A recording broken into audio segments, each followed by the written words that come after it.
Thank you for joining me for another episode of Awaken and Empower TV. I'm your host, Ethann Fox. Today I'm joined by James Gilliland. James has been with me a couple of times on the show over the years, and we have him on the show today because he's going to be appearing at our upcoming Awaken and Empowered Expo, which is just 1 week away, March 18th through the 20th in Detroit, Michigan at the beautiful Westin Book Cadillac. We have some pretty incredible people from including James and Laura Eisenhower, Dr. Dream, Freddie Silva, Michaela Sheldon, Kevin Ryan, quite a few others that you don't want to miss. And we have a brand new galactivation event with Dr. Dream, 330 Tibetan bowls, a sound immersion experience has never been done before and that he's never done before, that will be happening for the first time at this expo at the Friday night event. So join us for that if you can. In this conversation with James, we talk about quite a variety of subjects, from the Anunnaki to what's happening in the global financial and governmental system, as well as the Aboriginals that he visited with while he was in Australia and what they had to share with him about the origins of the human civilization. So quite a lot of interesting topics we covered today. So without any further delay, here's James Gilliland.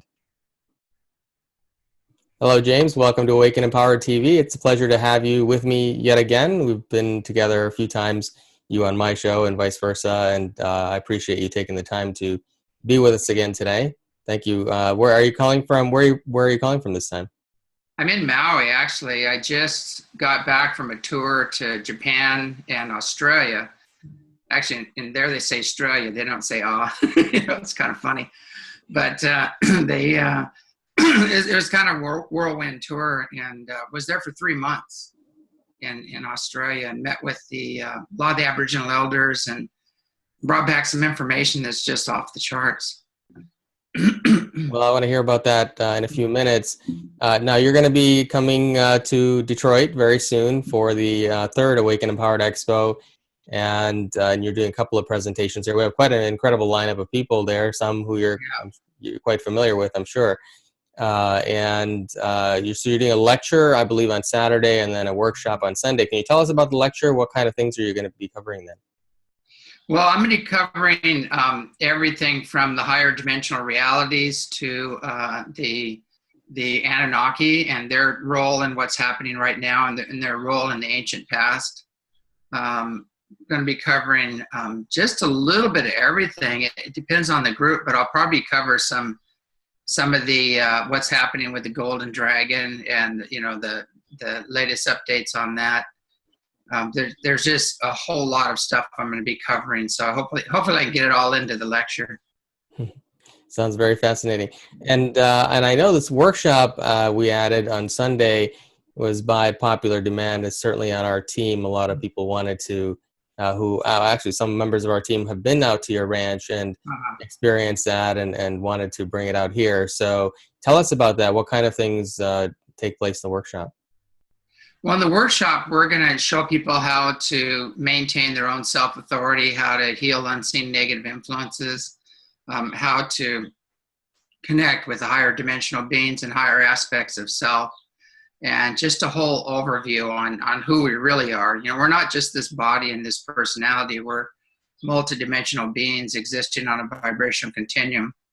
So we teach tools and techniques on how to experience that. And the other beings always come in and assist. So we'll have, probably Pleiadians and the Orion Council of Light and Andromedans and other beings that'll pop in. Hopefully the Syrians will pop in too. So I never know who's going to come in until the workshop. The workshop's kind of geared to the people that are there, and everyone's different. So it's but people walk out of there like a deer in the headlights. So, they go, what just happened?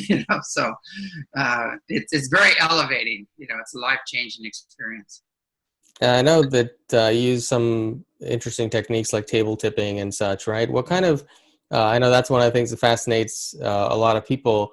Can you tell me, how does table tipping actually work, and what sort of experiences have you had using that as a technique? Well, the reason I use it, just for clarity, when I was with the Tibetan Foundation, I was doing about 95 or 98% accuracy, but most of the channels there, we're doing about 70 or 75. So there's always 30% of your belief system coming through in the information. So I always tell people channeling is only as clear as the person that is channeling and what level they connected to. Because a lot of people are just channeling their own subconscious, or they're channeling beings on the astral level, which may not even be off the wheel. You know, they might still be on the wheel. They're not ascended masters. So it's a very tricky area to get into, and there's some training necessary so you can bring in really clear information. And what I like about the table, it bypasses the human consciousness and it goes through your physical nervous system. So there's no ego involved, and you have a male-female balance, which allows us to access the highest levels of consciousness and energy. And then it's very accurate. If I'm off, it'll nail me. It'll say no, you know, stop, back up again. And we use it to find out, you know, we create sacred space first and heal any unseen negative influences. We find out how many and what we need to clear. And then we bring the masters in, the guides in, and we find out, you know, what they want to do and who they want to work with and things like that. But it's different for every group. It depends on how large the group is, on what we can do with it. But we use it a lot for transpersonal release sessions, where we go in and we'll clear any unseen negative influences, any attachments, and sever any psychic bonds, or clear up any limiting mental concepts and things like that, or thought forms. And then we go into past lives and clear any of those that need to be cleared. And then we go into the ones that people need to know about that will help them on their journey in this lifetime, or help bring understanding. And then we go from age 1 and pull any block or pattern, any childhood trauma. And then at the end, there's an initiation. And that's a big life changer. When people go through that, they just get this huge energy coming in. And so Edgar Cayce talked about, like, the river, you know, that's flowing down, you know, through us. And when you pull enough boulders out of the way, the river just comes in, you know. So it's a river of spirit or light and love that comes in. And it's it comes from the top down. A lot of practices start from the bottom up, but this comes from the top down and just clears everything out. And you know, recently we just had one of the top most authorities in PIP technology, Harold Oldfield, his work, and he came to the conferences in Australia, the workshops, and he brought his gear, you know, and the gear. What it does, it separates the whole electromagnetic light spectrum, and it'll pick up any changes in the field, any energy coming in. It's a very intense technology, and it was kind of interesting because he was kind of a skeptic in a way. He's very scientifically, you know, oriented, and he said he went to a lot of people, a lot of channels, and a lot of people, and he said nothing happened. There weren't any changes in the fields, and he was getting really disgruntled by that. And when he came to the workshop, and I'll show this in the workshop, everything that I said was happening showed up on the film, you know, which just blew his mind. So when I said the Palladian energy was coming in, the whole room just filled with white light and just cleared out. And then the different groups, when Mary's energy comes in, it turns pink, you know, and they even videotape this. The whole room turns pink, and people's bodies pixelate into light. It's just amazing technology. But you can actually see it, you know, on film, what's happening. You can see the healings and the clearings going on, which was amazing. But, you know, he was shocked afterwards. He goes, well, everything you said that was happening showed up on film. It just blew his mind. And the golden goddess energy, when we brought that in, the whole room just turned gold. The entire room turned gold, and he got that on film as well. So I love it when science, you know, validates this, when they start bridging the gap, you know, between science and spirit, because everything ends in spirit anyway, you know, eventually. Now, it's interesting. I'm seeing a lot of new technologies coming out that really are sort of bridging that gap between science and spirituality, or the 3D and the 5D. I'm unfamiliar with the PIP technology. Can you talk a little bit more about that? What exactly is that? How does it work? Well, it's developed by Harold Oldfield, and he created a system that actually just separates the electromagnetic light spectrum. So when you take a film of the room, you can see exactly the energies of the room, you know, what's happening in the room. And so it'll pick up any changes in the room. So if there are beings coming in, higher dimensional beings coming in, it'll reflect that change in the room. So when the golden beings came in, the whole room just turned gold. And I don't know exactly how it works. It's just some real high-tech camera system that can film other frequencies, higher frequencies that the human eye can't see. You know, unless you're clairvoyant, then you see the same thing. You know, because I see the energy coming in too, and the camera actually validates what's going on. I recently had Steve Richards on my show. Are you familiar with him at all? No, I'm not. I've been out of the loop lately. I've been traveling so much. I think he's actually in Australia, but anyhow, he uses this unique modality to clear entities and past life traumas from people's energy field. And now he's quite well known and respected in this field, and he has his opinion on channeling is that it really shouldn't be done. And as you know, we've got a number of intuitive channels at our upcoming Expo, and I work with a lot of intuitive channels, and I can kind of tell the distinction. But from your viewpoint, do you think all channeling is adverse or negative, or how do you know? Because there are so many people out there channeling, and I've seen one person channeling one particular entity and another person channeling the same one, and they have very different messages. Some feel very heavy and negative, while the other ones are very positive. What do you feel about that? Well, I actually, in my book, Sand Reunion Resource, I believe, I think it's in that book, I wrote a whole chapter on that, like safeguards for pure channeling. And there is training involved. And unfortunately, there's a lot of people that never received any training, and they just open up to anything that comes along. And so some people may be channeling a being from the astral level or their own subconscious, and it's not really a Christed master, but it's just an error that they made. They're not aware. They're not usually out to do anything wrong. It's just that they never really received any training. But I always say that the first thing before we do anything, before I teach anything, the first thing I teach is how to heal unseen negative influences and how to maintain your space and inner sensitivity training.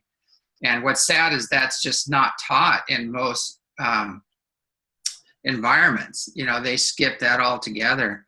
And we have a saying, just because you're dead doesn't mean you're enlightened, and just because you're an ET doesn't mean you're benevolent, you know. So, because there are beings that are not in our highest and best good that we need to maintain our self-authority and set boundaries with. And you know, you can go by basic universal law. You know, are these beings full of love and joy and bliss? Are they self-empowering? Are they getting you to go inward and make your own personal connection with spirit or source?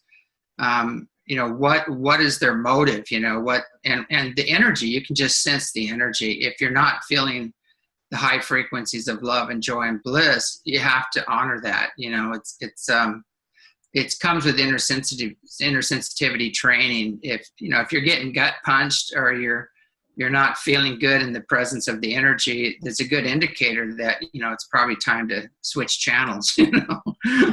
But do you think channeling, as we're going into the 5D, fifth dimensional experience, do you think channeling is just some people at an earlier stage of development are starting to connect to these higher dimensions and just simply communicating with consciousnesses that are interacting on that level? I mean, is it more like just like talking to somebody who's standing next to you, but for people who don't channel, they're not connected to that yet?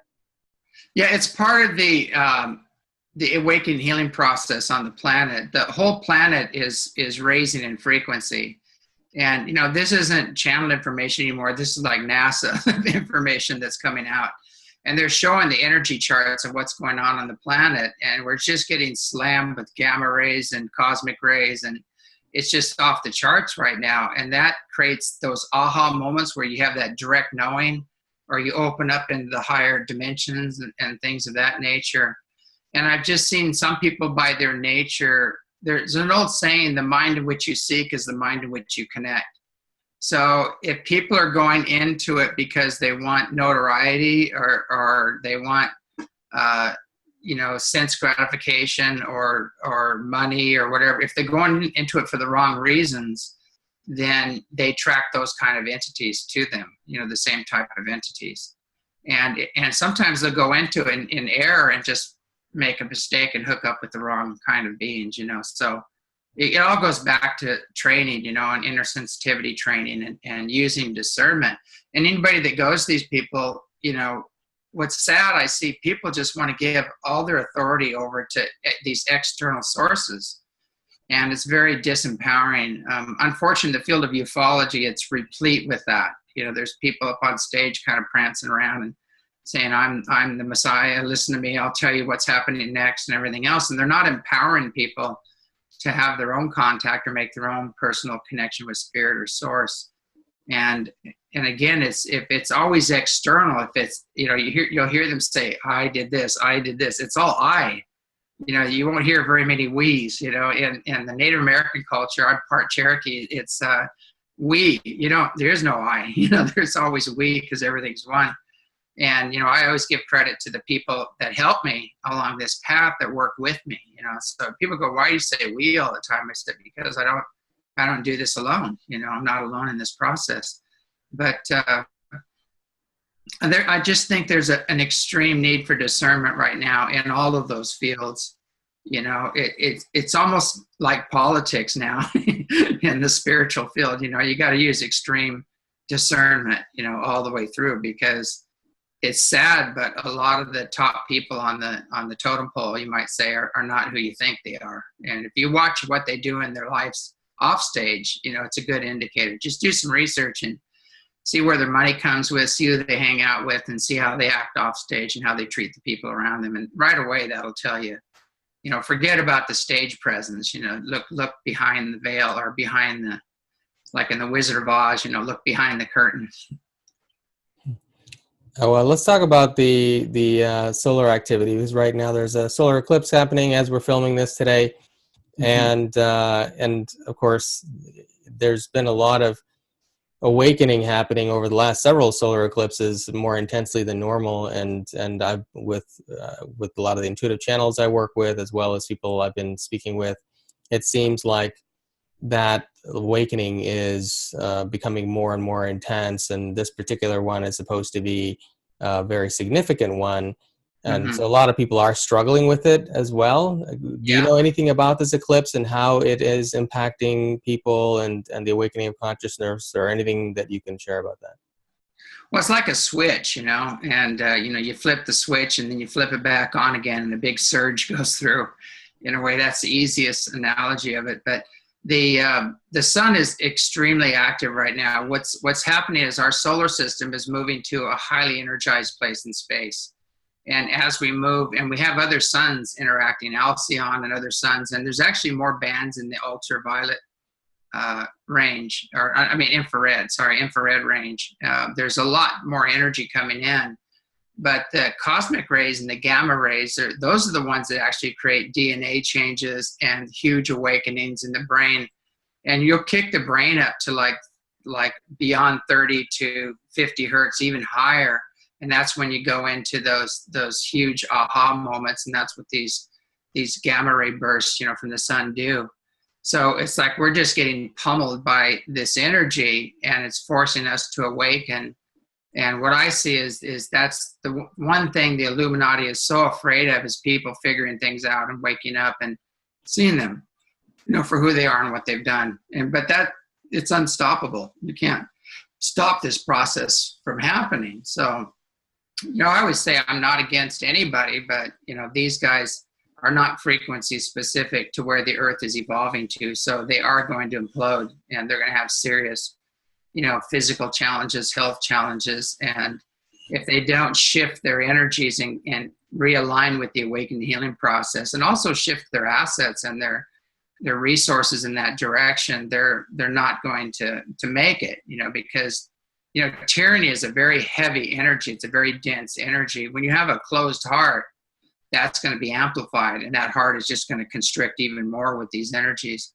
And so you'll see a lot of heart attacks and a lot of serious health problems, with these people, and it's just the universe's way of moving to the next level and kind of cleaning up the mess down here. Now, have you actually seen any science or any research that's been done into the effects of gamma radiation on genetics?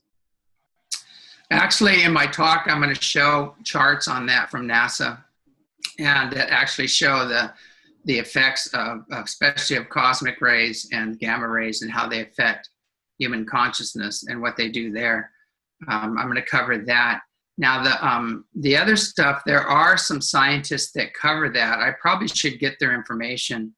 I haven't got in, but I should have that as a resource for people to check it out, because there are a lot of people that are geneticists that say, oh, there's no changes in the DNA or anything else, but these kids are showing more codons activated, especially the younger kids coming in. There's a huge upgrade in genetics happening. But they've also proven with monks that people that live a spiritual life, that do a lot of meditation, that a lot more of their DNA is actually activated. And so that's kind of a common knowledge research out there. But I think I'll do some research before, so I can give links to that kind of work, because I've had people ask me that before. Yeah, we're a brainy bunch, so you may want to come prepared for that. Yeah. So when you're talking about DNA being activated, are we referring to some of our latent genes, say from the Anunnaki or other extraterrestrial civilizations? I know you've talked a lot about in previous conversations we've had, and also on your presentations, about how human beings contain a lot of extraterrestrial DNA. So are these gamma rays and other solar radiation affecting that awakening and activating those latent abilities? It is. It's activating. The sun is doing a major part in activating, but it's also bursts from other systems. I think we were getting like 5 or gamma ray bursts a day, and we're up to like 50. I don't know where somebody told me that they have meters they're measuring. It's just off the scale right now as far as gamma bursts that are hitting the planet. But there is a definite, relationship between that and the DNA activation that's going on. Now, there's other DNA. There's like codons being activated and strands and things like that. And I work with a biophysicist, German biophysicist. He's got like 9 PhDs. This guy's wisdom's off the chart, but he goes into the higher dimensional stuff. And so it's not just things happening on the physical DNA. There's other things that are opening up, like telepathy, that one of those DNA lines are opening up, the ability to have direct knowing, where you just know things, you don't know why, you're just aware of things, which is going to be really hard for the politicians coming up, because everybody's being activated and their bullshit meters being turned on. And hope I can say that on the air. I hope I didn't get in trouble. But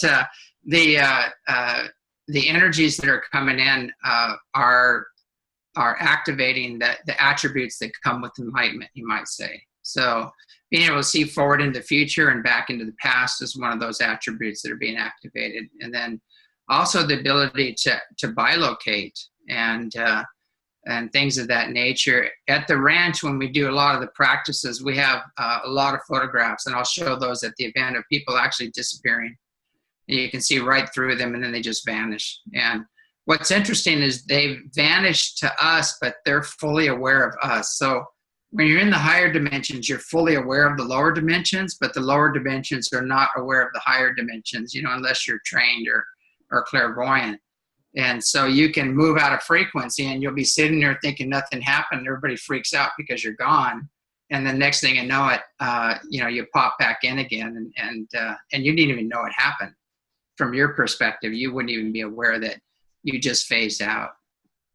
So what you're talking about then is that these genetic changes may not be taking place in a 3-dimensional DNA as our science is typically trained to look for, but is actually happening in a multidimensional level. Just like these people who are disappearing, our DNA also exists on multiple levels, and those changes may be happening on those other levels. We just don't have the equipment to test it yet. Just like the PIP technology, in the near future, we may have the equipment to test it and to be able to see it. And so a lot of these things I hear about, like 12-strand DNA and so on, that intuitive channels are talking about, could be happening in multiple dimensions, even though we don't physically see it here. Is that what you mean? Yeah, well, we have a body within a body all the way back to the source. And so we have a less dense physical body where a lot of things are happening. And then we have others, and that's what we merge with, when we do these practices. So yeah, it's happening on all the other levels. It's like the source itself or our higher dimensional selves are pressing down into this dimension, and this dimension has to shift and adapt to that code or that pattern. And so, DNA is just a pattern. It's a code. It's where'd the code come from? It came from consciousness. So the code's being rewritten and it's pressing down in on the earth. Now, a lot of these kids I know do have physical changes in their DNA, and they are measuring it. A lot of the indigo kids and the golden childs that are being born right now, and the crystal children. Everybody has a different name for them. But what I see with a lot of these kids is that you don't want to pigeonhole them, because if you take photographs of their aura, you'll see one will have all this green in his aura. And so he's a healer. He's here as a healer. And so what do you call him, a green kid? I don't know. It's like, or purple, which is the highest, high wisdom, high spiritual wisdom in their aura. Or violet was to change, And so, some people are here to just bring change, and that's, you can see that in their auric field, like what they're here for. So, and your work changes. It's always changing too. So it's depending on what you're learning or what you're working through. But most people have kind of a base colors in their aura that they have, that they carry with them. So it's interesting watching that. I find something very interesting with science is that they actually recognize at least 11 dimensions. And they some are up to 26 and some are up to even more, dimensions. It's actually infinite. But they recognize, at least everyone will agree, there are at least 11 more dimensions out there. And we can see a very small sliver and experience in our 3D world is such a small sliver. It's like less than 1% of the universe out there. But the scientists all want that 1% as proof of other dimensional realities, which are non-physical. And it doesn't make sense, but they're so programmed to go in that direction. And so it's totally illogical to demand physical evidence from non-physical experiences. And so we have to get out of that mindset. And what I found out with a lot of people, they go, well, you need discernment, you need to know what's real. Well, imagination is real on the level of imagination, because everybody's creating their own reality. So whatever you're thinking, you're manifesting on some level. So when you look at that perspective, you can relax your judgment and just say, well, whatever you want to experience, that's your experience. Some experiences may not be in your highest and best good. They might be really uncomfortable, so you might want to let those go and try something else. But that's how you learn. That's how you gain the wisdom through experience. But that's what I found out. It helps me stay out of judgment when people tell me their stories, because I've got some crazy stories that I've experienced, and to most mainstream people, they'll go, this guy's loony bins, this guy's nuts. But what's funny is I do have top psychologists on university levels sending people to me and actually coming to me for their own clearing. When they hit the wall and they can't go into past lives or possessions or, any kind of negative ET stuff. And they can't go into that. And because their profession their guidelines won't allow them to, but they know there's something beyond, their ability to work with happening. And so they send people all the time to do clearings. But, I had one university professor came up and he said, there's no way you can do that. There's no way you can clear all that stuff. He said, that takes years and years of therapy. And I said, well, you can't really make that statement unless you've experienced it. And so, I said, you're doing the armchair investigation. You're making statements without having the experience. And so he brought a couple people, his worst clients, and we cleared them up, and they were just all blissed out and having a good time. And so he tried to do himself. He sat down in the chair himself, and I can't mention his name, but because of the therapy rules and regulations, but like, and a minute later he was like in a fetal position, like crying, like a little baby, because everything was coming up for him, which is great. When people start crying, I go, awesome. A tear's worth 1,000 years of karma. They're releasing it, and so that the energy just comes in and does what it does, and I don't take credit for what happens, and I don't take blame if nothing happens. It's just, I'm just a conduit. And it's up to the people how much energy they want to experience, and what happens. But, I'd say 99.9% of the time people have a major shift happen, with them, major healing. Yeah, can you share one of your crazy personal experiences that you alluded to a minute ago? Well, boy, which one? I can share some that have a lot of backup.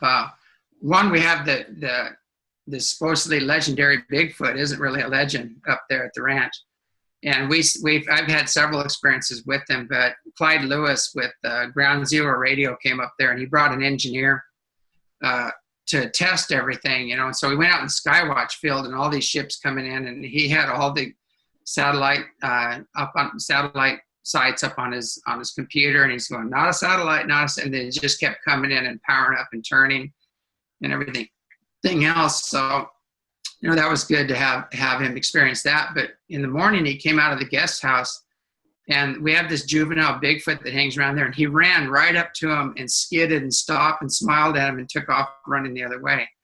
And so he said, he goes, I'm not going to talk about this. There's no way I'm going to talk about this. Nobody will believe me. Everybody's going to think I'm nuts and everything else. And so I took photographs of the footprints, and you can tell it's definitely not a human footprint because it has a hinged foot like an ape.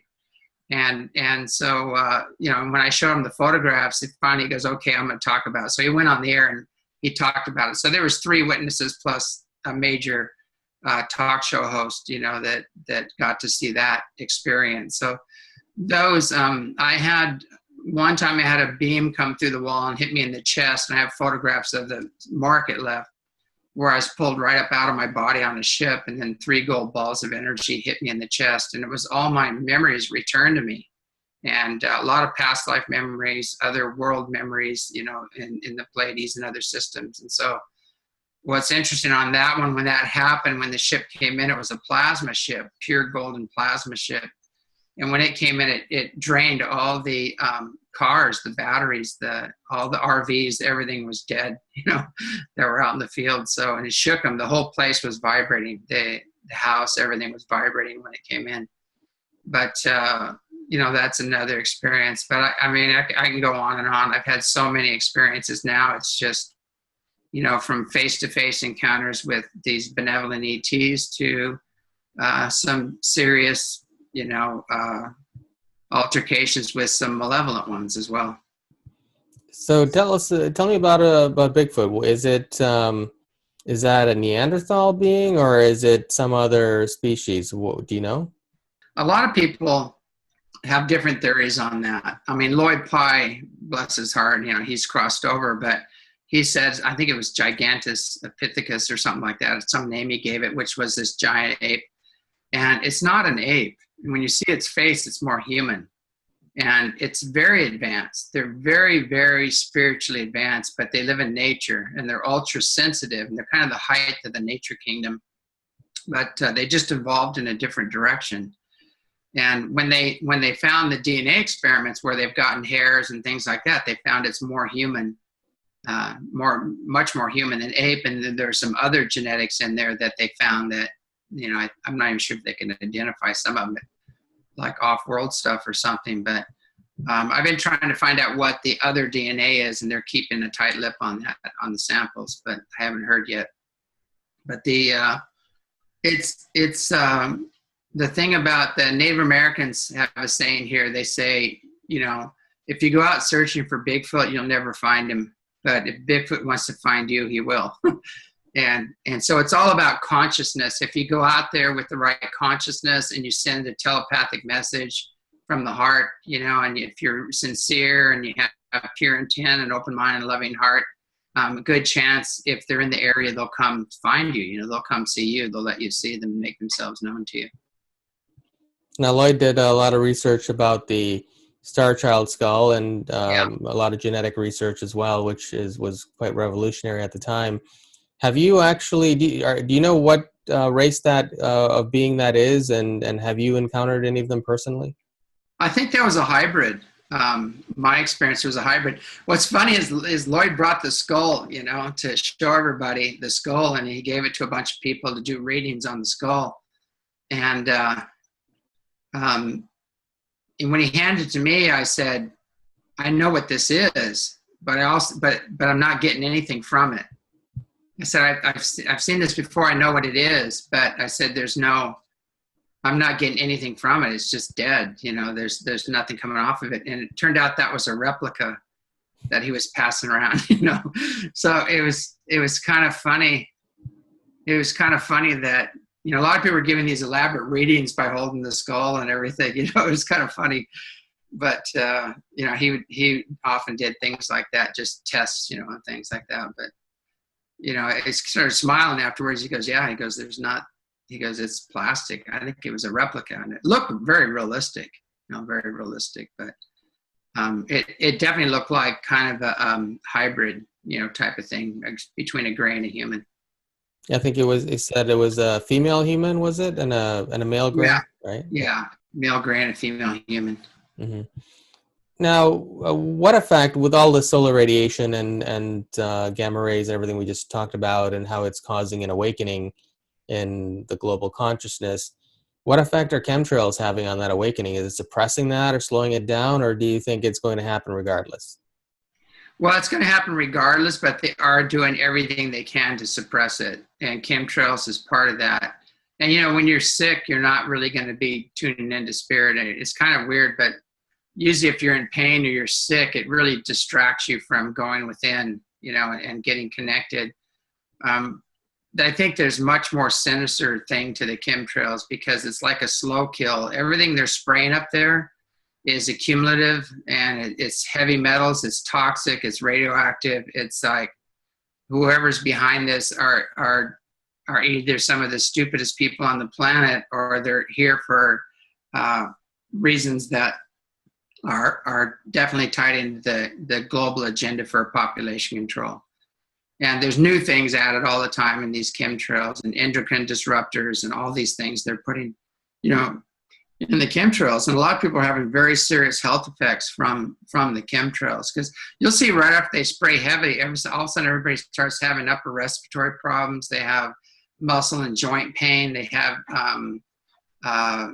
the intestinal tract shuts down. You know, it's like really serious problems. And it just gets worse and worse the more they spray. So everybody says, you know, we won, you know, it's over, the battle's over, you know, the you know, light ones are here and everything else. I said, well, when the chemtrails stop, that's when you won. So watch the skies. When they stop, that's when it's over. You know, we've had Michael J. Murphy out here, and he's been on my show a couple times, and he's doing some incredible work and research in that field. But one thing I haven't, and he mentioned this briefly last time we talked, but have you ever come across any way to clear the body of these toxins? Any kind of supplements or dietary regimen, or do you know of any?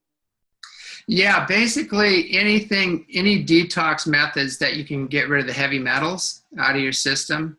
One thing, I've been away from it because I've been traveling, but Langenberg oxygen water is just amazing. And it's super oxygenated water. It has crystallized oxygen in it. And when you drink it, it's like prawn in a bottle. You get really high. It's the you know, oxygen's the best immune booster you can get, you know, in your system. So if you can raise the body pH and raise the oxygen levels, it even backs, you know, cancer out. Cancer's anaerobic.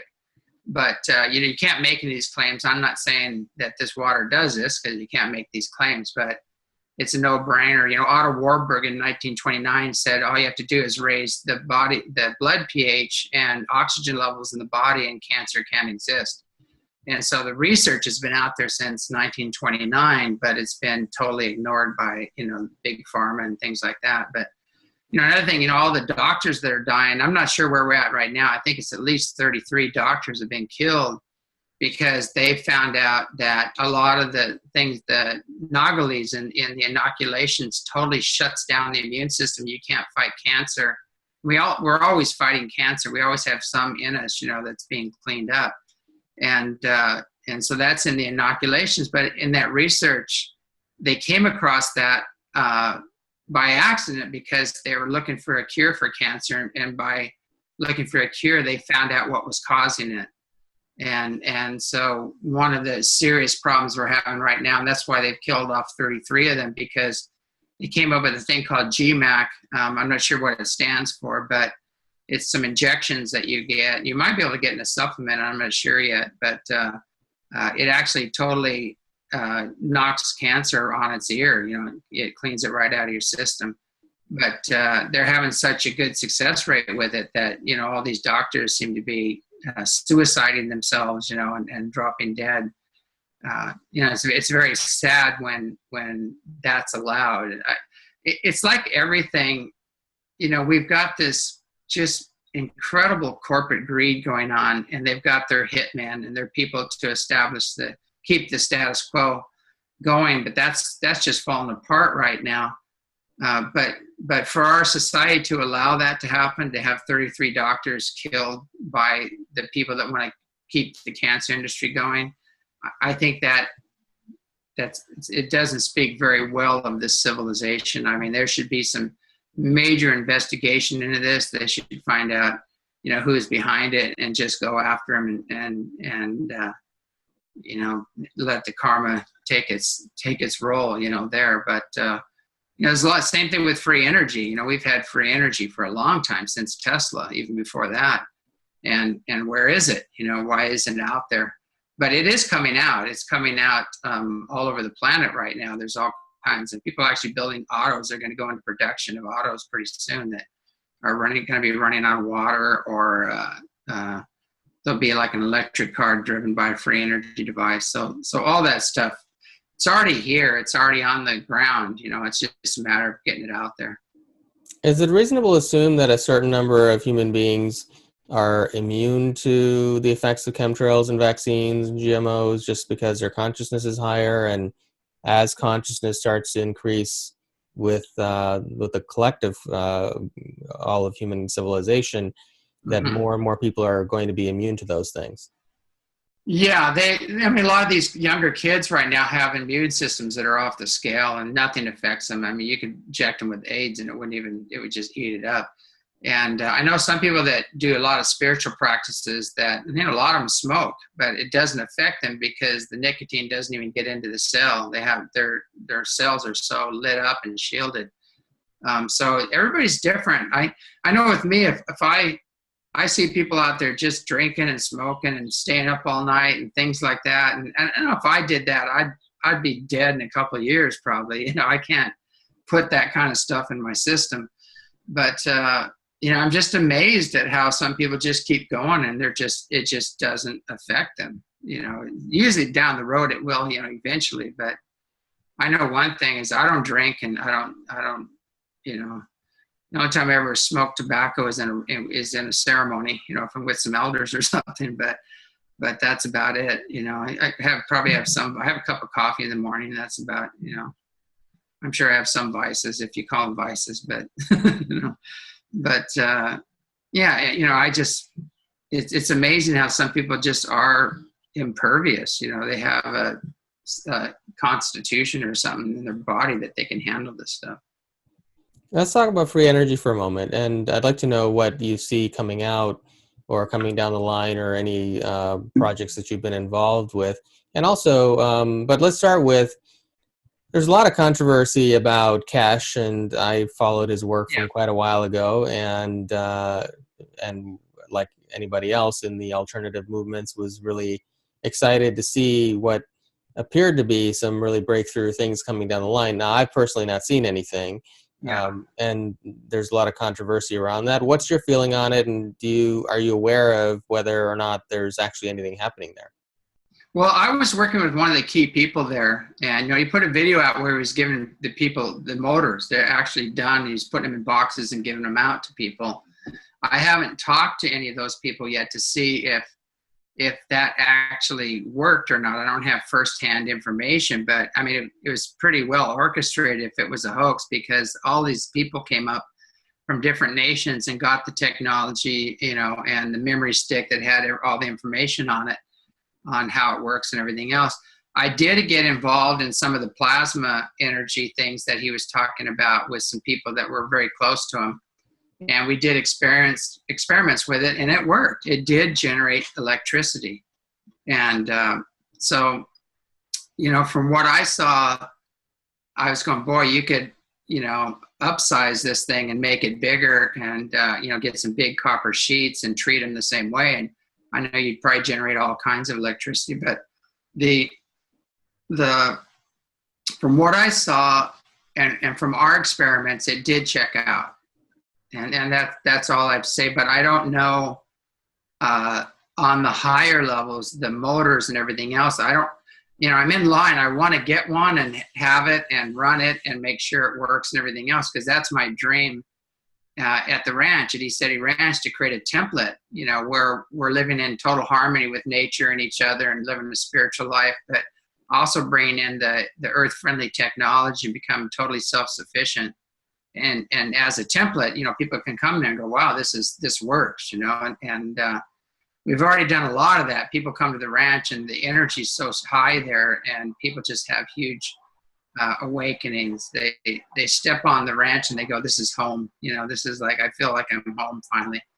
But, we have huge gardens and things of that nature, and have the conference building where we do all kinds of conferences and workshops, and people from all over the world come there to do lectures. But all that's in place. But the one thing we're missing at the ranch, I think, is the free energy. We haven't incorporated that yet. And I think we need more art and music, and then we'll be really balanced out. And then I'll feel really comfortable with what's going on. Yeah, I'm seeing a lot of hope in that area in terms of free energy. There's a news report about this young child who, I think about with $14, he just took a bunch of random materials he had laying around the house and built this antenna that was collecting all the microwave transmissions and everything in the environment. And he used that to generate electricity and run a bunch of LEDs. So, and he's just a young child. So this is just showing the possibilities of what's coming, and it may be the young children who grow up to actually further these technologies. So what are you actually seeing in terms of, I know you work with, or you're familiar with a number of inventors. Are you seeing anything that's really breakthrough or incredible that we may see in mass production in the future? Well, yeah. I mean, there's things right now where they're actually taking Rolls-Royce engines, the big jet engines, and running them on water and generating electricity. And there's actually plants that they've already installed. One person I know, I think I can go public with it. I'll ask him and make sure I can go public with it. But he bought a coal plant and took out all the coal generating apparatus, and he put his apparatus in there in a Rolls-Royce engine, and it's generating a massive amount of electricity, which proves that we don't need nuclear energy anymore. You can do it with water and generate, even more. But and that's dinosaur technology compared to what this guy has, because, I held a device in my hand, and I had several scientists there with me at the time. Walter Rosenthal, who unfortunately passed over, he's a NASA rocket scientist, and other people. But I've held devices in my hand that had 9 coils, and each coil put out 25,000 watts, and it was as small as a small pie dish, and ice cold when it was operating. And we hooked up all these power sources, like power strips to it, and plugged in everything we could, tried to kill this thing. We couldn't kill it. And it just, we had everybody after us. We tried to get this out in the 90s, and finally it just got shelved, just because we had so many death threats from so many different groups. And even the groups that are trying to get this energy out, that supposedly a lot of them are actually still working with the government and things. So they're just like conduits for people to bring all their devices to, so the government can find out who you are and what you're building, So and there's other people out there that are taking huge amounts of money, and they're saying they're going to gear this towards free energy, but it's going into their own personal accounts and their own vacations and things like that. So there's a whole lot of that going on, as well. So I think when we have some kind of a system in place that's going to protect these people, and we have people of high integrity that are focused on, the awakening and healing of humanity, the earth versus their own pocketbook, then these things are going to come out. But it's really hard to find an investor that's going to really put his assets on the line to back these things, because they know everybody's going to be coming after them. They don't want to end up in a body bag or losing all their assets because of the powers that are actually collapsing right now are coming after them. So what's the deal with black helicopters? I'm just very curious about this, because it seems like almost everybody I interview on this show is talking about black helicopters following around. And I just had Freddie Silva on the show. He'll be at the Expo as well. Oh, yeah. And his research is really in ancient sites around the world. To me, it doesn't seem that critical that you need to have a black helicopter hovering over him, but apparently he experiences the same thing. So what are they doing? Are they watching? Are they doing something else? And who do you think is behind all that? Well, they're there to maintain the status quo, and they're there to maintain, even with that, I mean, when I went to Australia and I found out the real story about human origins and things like that, I had black helicopters. Every workshop, we had black helicopters hovering over us. And one flew over and all the computers went down. So they do have some ways of affecting your technology, and it had all kinds of problems. Even here, doing my presentation here in Maui, everything just shut down. I've never seen that before. But they've actually used deadly force at my place, trying to make me go away using a microwave technology. I was actually interviewing Laura Eisenhower, who's actually going to be at the conference, I believe. And I was right in the middle of the air, and you hear this helicopter coming in really low. And he flew over the house, and he had a huge metal bell-shaped thing on it. And he hit this pulse weapon, and it shut everything down. And I walked out there, and I didn't even know who I was for a while. It messed up my own field so bad. And it got microwaved, and I'm still having skin problems from that experience. So they're definitely real. They are out there. They're doing everything they can to maintain the status quo, and they don't like people that are rocking the boat, that are bringing out all this new information. Is that your rooster I'm hearing in the background? Yeah, I'm in Hawaii. I'm in Maui right now, and I mean the national bird here is the rooster, basically. But they're everywhere. I mean, everywhere you go, there's chickens and roosters and just running wild here. Now, correct me if I'm wrong, but did Winston help you to make your ranch a sovereign property? Yeah, well, we did a lot of work. We had a lot of court cases. It was a real mess, and they did everything they could to just close us down. And we got through that, and then just using more sovereign law techniques and things. And I had to have a huge education, I only had a short amount of time. I had to almost become a lawyer in like 3 weeks or something like that. It was crazy. But it was pretty interesting. I learned a lot, and we ended up staying open, but we ended up patenting the land, which is one thing finally, which when you go back to the original deed and accept it, there's a process you do. You're basically king on your own land. Whatever happens on that land, nobody has the right to trespass or come in. And so we set that up, and then we actually ended up with Winston making it a consulate. So it's part of the Office of the International Trust Control, which he's the head of, and it's under that wing. And so now we have the consulate protection as well as the land patent and some other things. So it's one of the few places I think where a lot of this can come out, and the new information can come out, and the even the free energy and things like that can come out. It's because it is protected. But you have to realize that you're dealing with people that are brutal, and they're criminals, and they don't respect any law. And so if they come in there with a helicopter with pulse weapons and psychotronics, and they have satellites, and they have all this technology they can make your life miserable with, they're gonna use it, and that's just what they do. Yeah, we're gonna have Winston at our Expo too, as you know, teaching. Yeah. giving a Yeah, lecture and Winston's also giving a workshop. Sorry. love Winston. He's a brilliant man. Yeah, yeah. So what are some of the repercussions of having sovereign property? I assume you don't have to participate in the tax system and things like that, but what are some of the effects?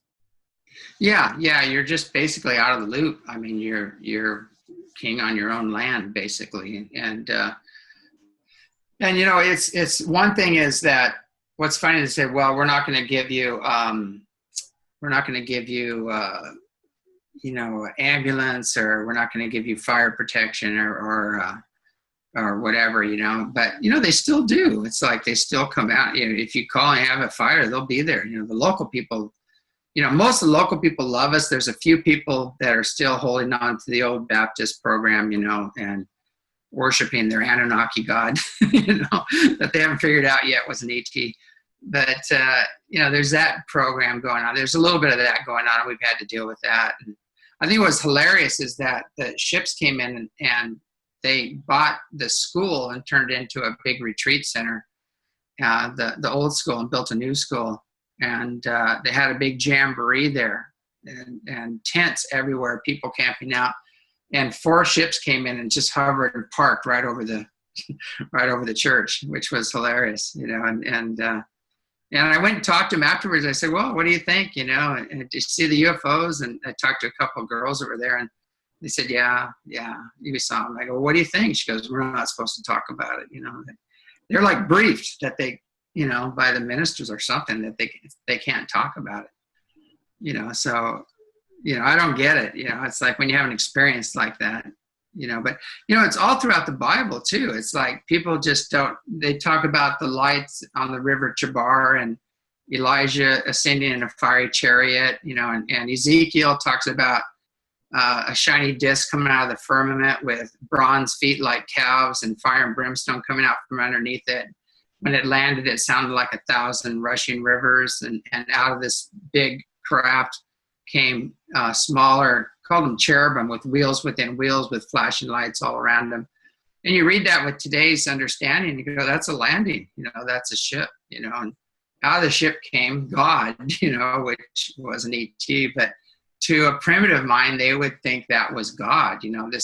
These beings had godlike powers and abilities, but most of it was just extreme technology. I'm not saying there isn't a God. I'm just saying it's far beyond their image. You know, the bearded God, where we got the image of the bearded God, came from the Anunnaki.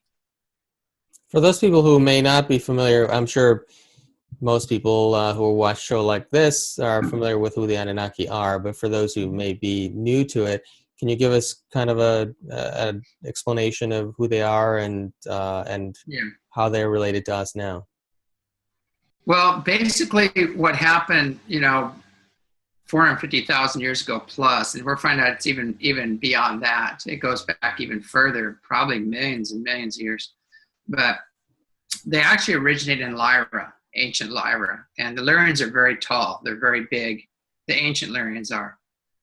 And then, you know, Nibiru is just a satellite.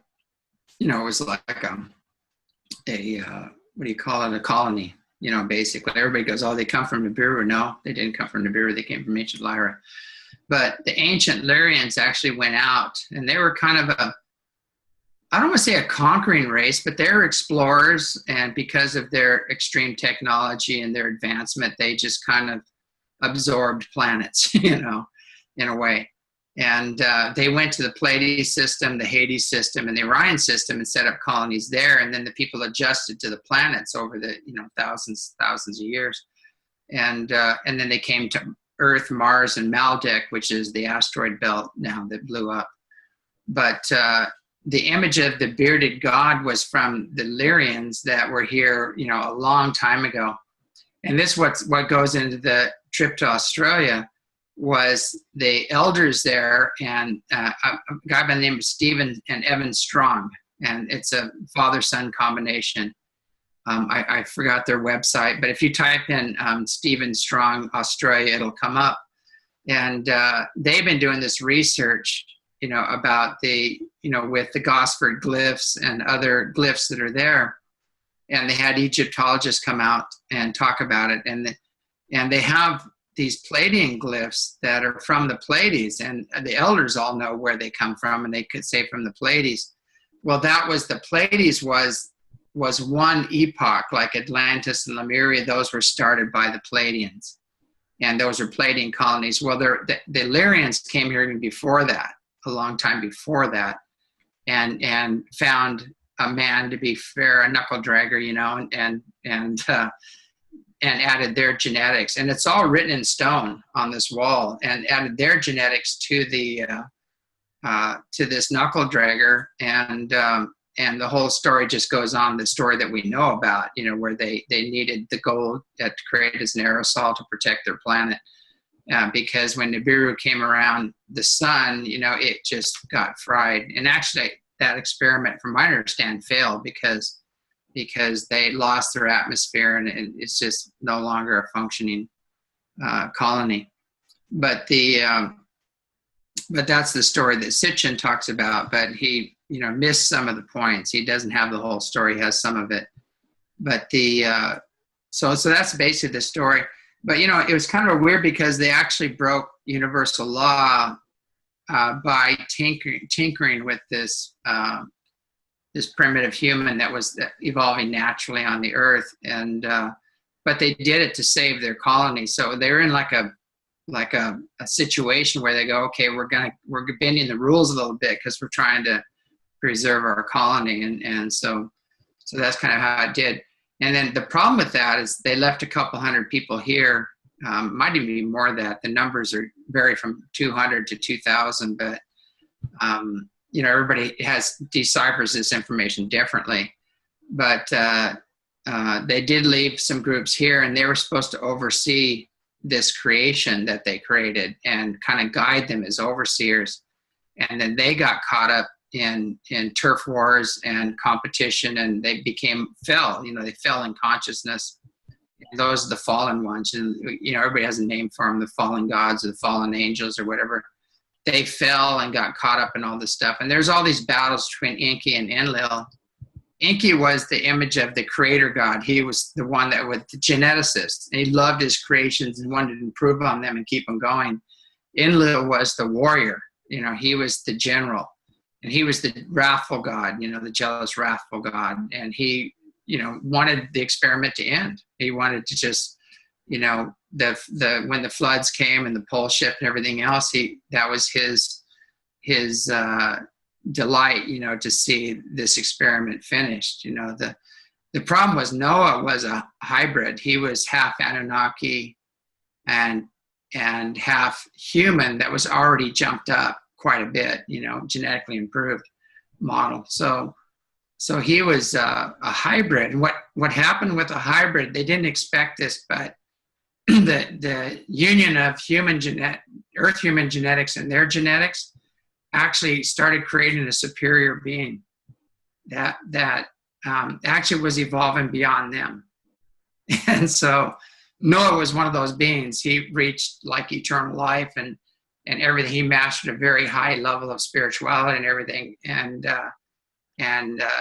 Enlil was very jealous of this. He's going, what this hybrid, how can this happen? You know, it's not our pure race, you know, and was very upset about that. So, and Enki was protecting Noah, you know, and warning him and things like that. So it just gives you more light on the subject of what really happened. And what I'm finding out now too is that with the technology that we have now, there's Dr. Emoto's office, which is taken over by Dr. Nemoto with an N, and they're doing all this incredible experimentation. And now they're finding out they can transfer DNA with a laser light. And actually water holds DNA, it holds the pattern. And so with this new light and this new information now, you know, the Immaculate Conception and all these other things we hear about take a whole new light. It's like yesterday's magic is today's science, you know. So, you know, it's when you really look at this stuff from a higher perspective and do your research, you go, okay, you know, that would be very easy to jump up the genetics of certain individuals and have a highly evolved soul come in there and then become a messiah, you know, or become a master like a And it happened with all the races that they did that with a lot of different races, like Buddha and all these people. They're extremely advanced souls that they actually had to create a vehicle for them to inhabit because they'd burn out the synapses of a normal human body. So there's so much more to the story than we've been given, in the religious approach, you might say. Now, you've just written a book that's hot off the presses, from what I understand. You're going to have it for the first time at our upcoming Expo in about a week and a half here. Can you tell us about that book? What's it called, and what is it about? Well, it's about the Anunnaki return, and it's about the star nations and the days to come is the title. But I've had these beings appear to me, and they're the benevolent Anunnaki, the Council of 12 that never fell. They didn't come to Earth and go through all the chaos that happened. And they're returning to right a wrong, to help in this huge cleanup process. And they're involved with the Pleiadians, the Orion Council of Light, and the Sirians and Arcturians and Andromedans. And there's a major effort right now to clean up what happened in the fall. A lot of people don't realize, if you really do the research, like Marduk is on the Dinar, and he's one of the Anunnaki, and he was one of the fallen Anunnaki, and he actually wanted total superiority over the earth and rulership. So he made a pact with the reptilian beings and some other beings, in which we're still cleaning that mess up today. And so it's all carved right there in stone. I mean, I can show you hieroglyphs and everything else that tell this story. But, they're coming to help clean that up, to clean that mess up, to deal with the tyrants and the overlords and the unseen energies that have been affecting and influencing the earth. And it's basically an end of tyranny. Tyranny is coming to an end because of these forces that are coming in now. And it goes back to frequency. They work with frequencies and light and energy. And so everything begins in consciousness, and it goes down to light, then energy, and then mass. And they're working on the higher levels in the grids and changing the grids here, and opening the door for this fifth dimensional grid to come in. And so it's going to be an end of tyranny. There's going to be no energetic support system for the tyrants, that are scrambling right now to keep their kingdoms, that they've gotten with ill-gotten gain, So do you have any concept of time frame as to when you see all these things happening? We're in it now. We're right in the middle of it right now. And you could, if you observe this stuff from another level, this energy is pushing everything up to the surface. It's making everything transparent. And the stuff that even these politicians used to get away with is all surfacing, and all their dirt is coming up, and their real agendas and everything else. And so if you just sit back and watch, it's just, you can see this whole thing evolve, and all the backers, that are coming up, and the world leaders that shouldn't be where they're at. I mean, they should be, anywhere else but where they're at, are being shown for who they are and what their agendas are. So it covers all of that. It covers the vibrational continuum. It covers the lower infrared levels of fourth dimension, where the malevolent ETs are, and reptilians and some grays and things like that, all the way up to the higher levels of the astral level, where there's teachers and guides that are still stuck on the wheel, but they haven't mastered unity consciousness yet. They're still operating from a different level. There's some religious belief or some culture belief that keeps them separate. They haven't let go of yet. And then the ones off the wheel, it covers them, the fifth dimensional beings and sixth dimensional and seventh dimensional beings. So it covers all the different groups on all the continuum, how they've interacted with us in the past, and how we can get out of this, and go forward. So that's the main focus of the book. You were recently in Australia, and you had some interesting experiences there and meetings. Can you share some of the highlights of your trip? I think one of the first things that happened was really interesting. The day I got there, I just went and crashed that night. I didn't do much. And then the next night we went out, and they had a sky watch at the house right in the middle of Melbourne, right in the city. We walked outside, and I lost track. I mean, like 25 so ships coming right over. It was like a major, welcoming party or something there. And we got a lot of that on film, beautiful big power-ups coming over the house. everywhere we went, there was activity. And when we filmed it, like all the different, we did lectures, workshops, and sky watches everywhere. We got some really good footage of the ships coming in. But I met Brendan Murray, who's king of the Raven tribe, and we're doing a documentary on this, and I'll talk about this in my workshop too. I mean, in the lecture, I'll talk about Brendan, but he's king of the Raven tribe, and so we shared a lot of information about my research, and then his research was similar, and then Uluru and the giant rocks that came from the skies, and the plating connections and everything. It all tied in together, and he filled in some areas for me, and then I filled in some areas for him. It was a really good connection. And while we're there, a big old ship flew right over us and went behind the trees and everything. We got that on film. But the most interesting thing is we went to Westall, and Westall is where they had that landing where all the school kids were involved and teachers and everything. It's a very famous place. We went to Westall, and there's a park there where this ship landed, and they built a park for the kids with a big UFO in it, and plaques all over about the whole incident, telling the whole story. And they created a monument, to this event. And so it's not like the government's hiding it. They actually created a monument to mark this place. And so I saw the landing places, and where they landed, all the trees bend inward. They're all growing in towards the center, which is really bizarre. But the weirdest thing that happened is the ravens started coming. And they didn't stop coming. They just kept coming and coming and coming. Hundreds and hundreds of ravens just kept coming and circling us and landing in all the trees and everything. And we got it all on film, but it was our initiation, into the Raven tribe. But that was just amazing. It was like something out of Alfred Hitchcock, but it was really high energy. It was really positive energy when it happened. And so there's things all along the way. I kept meeting elders, and they kept sharing information. And we went to the Gosford glyphs, where everything is written in stone about the origin of man, from the plating perspective. And then it has the Egyptian perspective on the two pharaohs that came there in search of the knowledge, the ancient knowledge, because everything originated in Australia, not in Africa. And they tried to take the knowledge back with them, which I think was in all these stones and things like that. And one of them got bit by a snake and died, a poisonous snake. The elder said, you can't leave with that. You can't take this with you. And I think they tried to do it anyway. And so the other guy shipwrecked, right off the coast there. And so the two pharaohs died, and it tells their story. One of them was actually buried there, and they dug him up and got his bones and everything. But I actually held the bones in my hand, some of his bones and things, as well as some other artifacts there.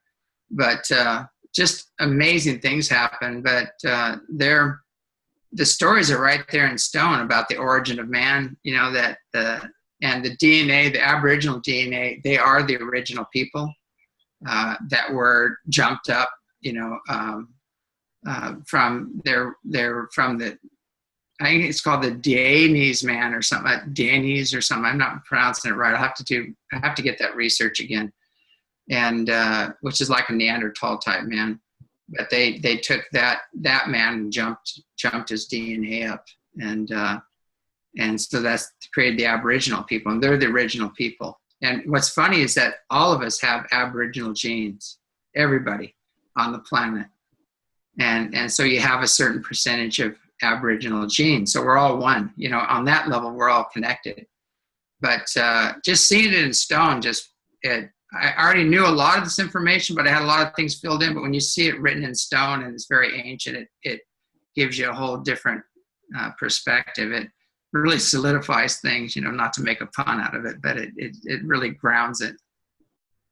So this original hybrid man that was made, was it human or was it something different? It was human. Okay, so it looks like we look now then, more. Yeah, very human. So this original civilization, how long ago was this? Minimum 450,000 years ago. I think they're finding it going back just millions of years. Mm-hmm. They're finding ornate jewelry and things 650,000 years, a million years old, sorry. And so Cremo's work, it shows that there's been people coming and going here, ever since the trilobites were coming on shore. There's boot prints crushing trilobites and things like that. So our history is nothing like what we've been taught, So this is pre-Atlantis, I assume, in Lemuria? Yeah. Okay. Yeah, Atlantis was ended around 12,000 years ago. And it's like way back. I mean, it's hard to get the right kind of, to date the rocks and the other things there. They're still trying to get inaccurate, but they're pretty close. And I know, again, Stephen Strong or Evan Strong, Stephen Evan Strong, they have all this research, and it's actually probably going to come out on Ancient Aliens. And so you're all hearing it first here on A&E TV. People are getting a first look at all this information. So, but they're going to watch and see what they do with it. If they don't do right by it, they're not going to give them any more information. So, because I know they like to sensationalize a lot of things, and sometimes they get the story wrong and things. And the Aboriginal elders are very, they'll give you a little time. They'll sense your character, your nature, and some people they won't even talk to. They'll just let you talk and say, yeah, okay, that sounds good, and they'll walk away. And then other people, they'll sense your energy and they'll say, okay, we're going to show you some things. Freddie Silva, who's going to be at the Expo, he talks a bit about the people who lived on Easter Island who were very tall beings. Do you have any perception on what those beings were? I'm not sure where those beings came from. Their heads are really different. I mean, they don't look like the Anunnaki. They look different. And I know I've heard stories about their origins and things like that, and that they were extremely advanced beings.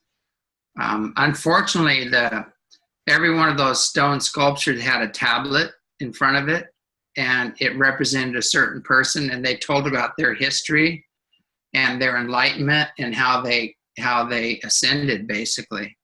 And those stones are still in the Vatican. They're in the catacombs in the Vatican. They smashed most of them and threw them in the ocean, but a lot of them they just took to the Vatican, and they're still there. So maybe somebody will grab one of those and bring it upstairs and let us know who they really were.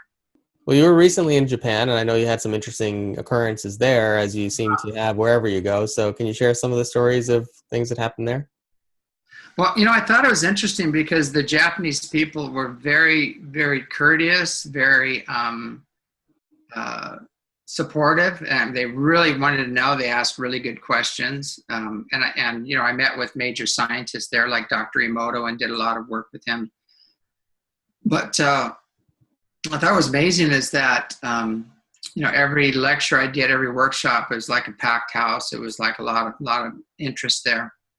But on Sunday, the last major talk and workshop I did was on Sunday. And then we looked on the news, and Sunday afternoon, large UFO flew right over Tokyo, and it hit the mainstream news. And they didn't say meteor, Sally, they said UFO, massive UFO flies right over Tokyo. And there's footage of it. They have some footage of it.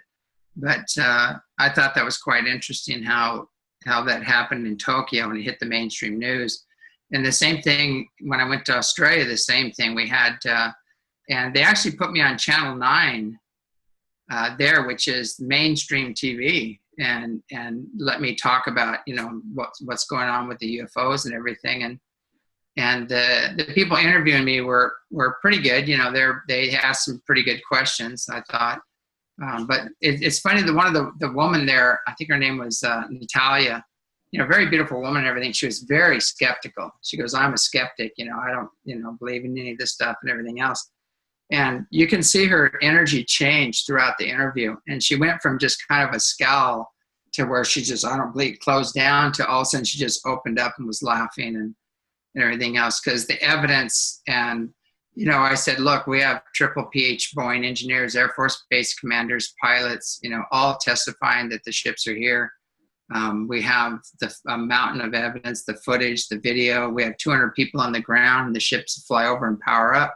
And we have all that evidence. And I said, And I said, the thing about it is it's not somebody talking about Roswell or something that happened in the past. I said, it's still going on. So you can't refute it. You come out and see it for yourself, bring your own cameras and equipment and take your own photographs. And towards the end, she just totally opened up and she goes, I'm coming. She goes, I want to come to the ranch, So it was a big hit there in Australia, but just hit the mainstream news like that. And we actually had Fox News, is it Michael Hannity? What's his name? I'm trying to remember his name. No, Sean Hannity with Fox News actually did a special on it. It was pretty good. And he allowed me to debunk, they brought the debunkers on, but the debunkers looked really bad when I was finished with them. So I said, look, we're using your own sites, your own satellite data and everything else. And you're trying to say these are space stations that we're mistaking, and meteors. I said, but these things are landing on the mountain and morphing into four and things like that. And if you don't have a landing pad up on Mount Adams, you can't make a statement like that. So it was pretty good, and we showed, look, we're using your data, and these are unknowns. They're unidentified flying object. If you can't tell me what these is, they are a UFO. Period. End of story. Are you noticing as a whole that mainstream media is starting to open up a little bit more to these kind of ideas and not make them seem illegitimate, but actually giving them more credibility? Or is it just an isolated incident that you've had? Well, in Texas, what's interesting is they interviewed some people in Texas where they had some massive sightings, and they went and did a poll to see if people believe in UFOs. And it was 99% of the people said yes, and that was just a blanket poll, in Texas, which I thought was amazing. Back in the 80s, they did a poll like with a Time CNN poll, and 86% of the people believe that UFOs exist and there is a government cover-up, and that was how they worded it. So you're talking in the mid 80s, and everything escalated since then. So or early 80s. So basically, I think, between the disclosure projects and everything else that have gotten out there, it's just ridiculous to try to cover this up anymore. And, you've got Einstein talking about other worlds just outside of our perception. You've got Michio Kaku saying we should be looking for, ETs and other dimensions and covering that. He says it's supremely arrogant for us to think we're the only ones here. So, you've got all the top physicists coming out and talking about it, and it's just making the debunkers look like idiots now. I mean, they what I find out, if I play what a debunker is saying, the whole audience just goes, oh, you hear this big, like, what, who is this guy? And so they've lost all credibility now. So they have to come out now. They can't keep saying, it's swamp gas or weather balloons and things like that, because the preponderance of evidence that's coming out now and all over the internet now, it's you can't deny what's going on. But even the internet, just a little heads up, there is a lot of CGI out there, and there'll be a real event, like the Dome of the Rock was a real event. I mean, they had a massive UFO just come right over the Dome of the Rock and change the whole frequencies of those ley lines and everything.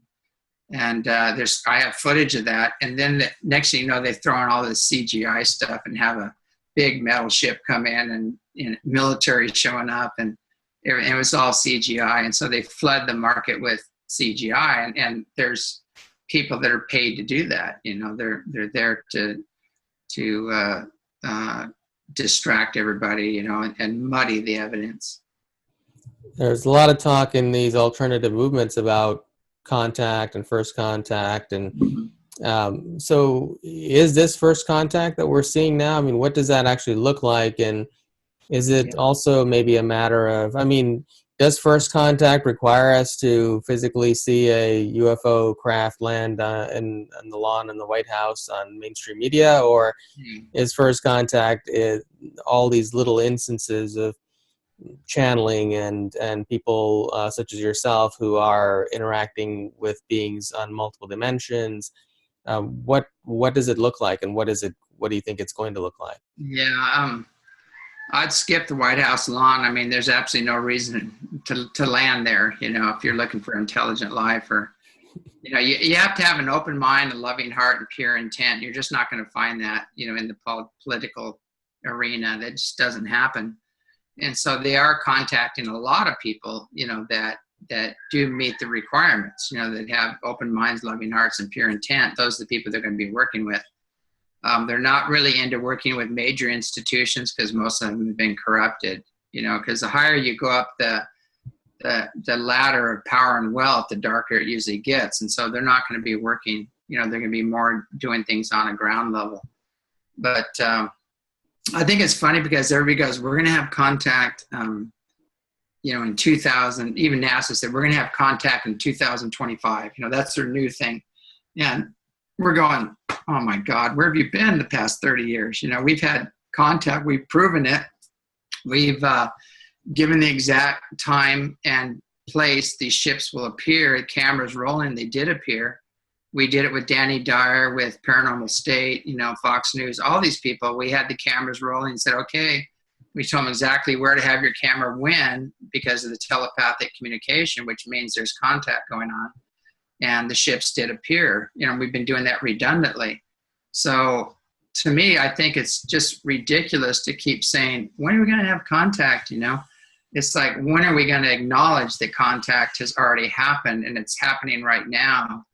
And that was one of the things I had with a lot of the ancient alien people that have that focus. They're all focused in the past. And Roswell, everything's in the past. They're not going to touch what's happening now and go further. Like, okay, who are they? Who are they? Why are they here? What's their culture like? What's their technology like? How do these advanced beings live? They don't touch any of that. Everything is keeping it in the past, and which I think is an agenda. Basically, there is an agenda behind it. Some are doing it unknowingly, following that agenda, and some are knowingly following that agenda, because if they can keep it far away and in the past, nobody has to really deal with it or face these issues. So it's really sad, but, I always tell people, we've had contact for over 30 years. I've had contact all my life. And we've proven it, over and over again, we've proven it. So at what point do we just go, okay, stop the distraction, stop the song and dance, and let's get on with it. Okay, why are they here? What do they have to offer? Can they help us in living a more spiritually wholesome life, in harmony with nature and each other? Do they have technology to heal? Do they have free energy technology? I mean, that's where we really should be going with this. How do we create a space where they can come and interact with us and share this wisdom? And that's been my focus all along, is like creating a template on a place where they can come and feel at peace and be able to share this wisdom. What are some of the races that are really actively involved with us at this time? Well, in the past, there's been some very negative races involved with this, some low-level grays and some low-level reptilian ETs, and there's been some serpent-type beings and things like that are pretty nasty, and that's being cleaned up big time right now. We've always had the option of working with the more benevolent ones, and that option was always not taken because they had guidelines. One of the guidelines was, okay, we'll work with you, but you have to get rid of your nukes and no more aggression. You can't keep the war industry going and things like that. You've got to shift, and live under universal law, which is universal peace and brother sister love and prosperity for everybody. It's like it's a whole different way of living. And each time the governments and the leaders chose to go with the lower level ones because they didn't have the guidelines. We'll give you technology, but in return, we want to do some experimentation with your genetics. So these low level ETs, people go, well, why do they want us? We're this little primitive life form running around, and why is everybody so interested in the Earth? Well, one thing, that the Earth has been colonized. It's been terraformed, and there's 12 major star nations that added their genetics both human, plant, and animal genetics to this mix. And so it's an amazing place. And we have the genes of the gods. We have the Anunnaki genes, although many of them are just dormant. We have those genes, and that's why they're after us. You know, that's why they want, and they know how to activate these genes and things like that. So a lot of them are trying to upgrade themselves through us. You know, there's a lot of different stories for coming here, and so a lot of agreements were made not in our highest and best good, and we've always had that option to work with the more benevolent ones. And so now, I think most of these people have learned their lessons and realized that, you know, we can no longer afford these old contracts and agreements anymore, and that we have to now shift towards the more benevolent ones and do a major planetary cleanup. I've been hearing in recent times about Corey Good and the avian race. Mm-hmm. And well, I mean, it seems like there are a lot of people talking about different races. How do we discern between what's real and what's not in that area? And have you had any contact with the avians, for example? I've seen some beings that were blue, and they're very interesting looking. And it was just kind of fleeting. I didn't get a lot of information from them. I've seen a lot of different. There's so many different beings out there that are coming in to help us right now. I'm not exactly sure about them. I haven't even had time to look into that, but I need to do some more research on that and just do my own spiritual research on it as well. But the ones that we're working with mainly are the Pleiadians, have the most genetic stock in the earth right now. And so the scepter has been passed to them because of that. And so they're very evolved. They're highly evolved beings, very spiritually and technologically advanced beings. And they're very involved in the earth shift right now and what we're going through and restoring it back to Eden, which was the original intent. And so they're highly involved in that. The Orion Counts of Light, who had to go to war with the reptilian and Greys in their system and won, you know, and cleared that out finally, are actually coming here to help us at this time. And then we've got the Andromedans, which are mythologically known as archangels. They're 8 to 10 foot tall beings that have magnetized light bodies and massive light ships, and they're coming in. And you know, when you talk about the Andromedans, there's blue ones, there's magnetized light beings there's some little short guys. There's a lot of different groups coming out of these systems. And same thing with the Orion system. There's all kinds of different entities there coming out of these systems. But we want to pigeonhole everybody, you know, from this system is bad, and it doesn't work that way. But that's the main ones. And now the Syrians, which people are going to have a hard time with, are actually feline beings, because they're going to have a hard time accepting this. But in ancient India, they call them Narissa. They have all these different names. So they're protectors of the gods. And it shows them with the gods sitting on their lap, you know, actually sitting on their lap. And old paintings of this, they used to pray to Narsringa in a village when the bandits would come, and these feline beings would show up and just knock them off their horses and shred their clothing, and they'd run off. And so it's very well recorded. It's in stone in the pyramids of these feline beings walking right next to the Anunnaki. And Sekhmet is one of them. So there's a long history of these beings being around, and most of them are 5th, 6th, and 7th dimensional beings, and they're protectors of the gods. They were the protectors of the Anunnaki. But when the Anunnaki fell, they left. They said, we can't support you anymore because you're operating outside of universal law. So they left. But they're returning now. And one's a humanoid cat being, kind of more, and then one is more of a panther type being, and one is a 17-foot tall lion being, you know, that are coming in to assist in this process. So, and those are a lot of the Syrians that are coming in. There's also some other races coming out of that system that are helping. And then, you know, the Andromedans are coming in too as well. The Arcturians are starting to show up, and they're helping out quite a bit. And they have extreme technology. But those are the main ones that are coming in right now, and they're all working on behalf of humanity. Is there any relationship between the Syrians and the Sphinx in Egypt, or is that Sphinx just primarily just to indicate that the complex was built in the time of Leo? Originally, the Sphinx, according to the information, was a lion. You know, it had a lion head on it, and that was the representation of the guardians. You know, the lion beings. And then a pharaoh came along and put his face on it. You know, but I think it's definitely tied into that. So do you believe that a lot of the ancient Egyptian hieroglyphs that depict humanoid type of beings with animal heads or actually different races that actually look that way?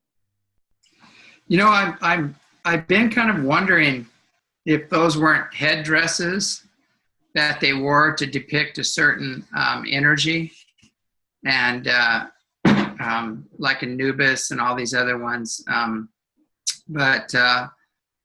or there were actually beings. I mean, there's a lot of genetic manipulation in the past, and there were beings created that were, you know, half goat, half man, half horse, half man. They've actually found the bones, and the Smithsonian has covered it all up. But you know, who's to say there wasn't half bird, half man? There are beings that are highly evolved birdmen, you might say, too, out there, which is pretty interesting. But there's all these different beings out there. One of the physicists I talked to, what he told me, he said every form of life on the earth has a higher form attached to it. And so, you know, if you really think about it, you know, the lions here on earth have higher dimensional beings that are attached to them, you know, that are assisting, you know. So it kind of makes sense if you think about it. After billions of years, they'd have to evolve into something, you know. They wouldn't just still be running around, you know, eating antelope. So do you think that a lot of these ancient myths that we still are still told in movies and stories were taken from actual events that took place? For example, King Arthur and the Knights of the Round Table and things like that. Yeah, I think those things did exist. You know, I mean, the story came from somewhere. And I always hear that people have all these legends, you know, and then you see these legends in every culture. It's funny because if you go to most of the Native American cultures, especially the Cherokee Nation, they point as the Pleiades as their origin. If you go over here to the Hawaiians, the Kahunas, they point at the Pleiades. They said we came from the Pleiades.